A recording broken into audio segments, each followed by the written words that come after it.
आपको बताएं, पंजाब में इंतखाबात की तारीख ना देने पर शहरी ने लाहौर हाई कोर्ट में governor Punjab, chief election commissioner समेत दीगर के खिलाफ तौहीन अदालत की दरख्वास्त दायर कर दी है।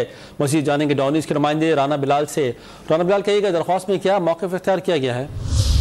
जी देखें, शहरी मुनीर अहमद ने एडवोकेट अजहर सदीक के जरिए पंजाब में इंतखाबात की तारीख न देने पर governor Punjab, chief election commissioner समेत दीगर के खिलाफ लाहौर हाई कोर्ट में तौहीन अदालत की दरख्वास्त दायर कर दी है। इस दरख्वास्त में ये मौक़िफ़ इख्तियार किया गया है कि अदालती अहकामात के बावजूद इलेक्शन की तारीख का ऐलान नहीं किया जा रहा, जबकि लाहौर हाई कोर्ट ने अपने हुक्म में फौरी इलेक्शन की तारीख देने का हुक्म दिया था और साथ ही साथ इंतखाबी शेड्यूल देने का भी हुक्म दिया था। लेकिन लाहौर हाई कोर्ट के हुक्म के बावजूद इलेक्शन कमीशन ने गवर्नर की मुशावरत के बाद अभी तक पंजाब में आम इंतखाबात की तारीख का ऐलान नहीं किया। इसलिए गवर्नर पंजाब के खिलाफ और चीफ इलेक्शन कमिश्नर समेत जो दीगर तरीक़ान है उनके खिलाफ तौहीन अदालत की कार्रवाई अमल में लाई गई।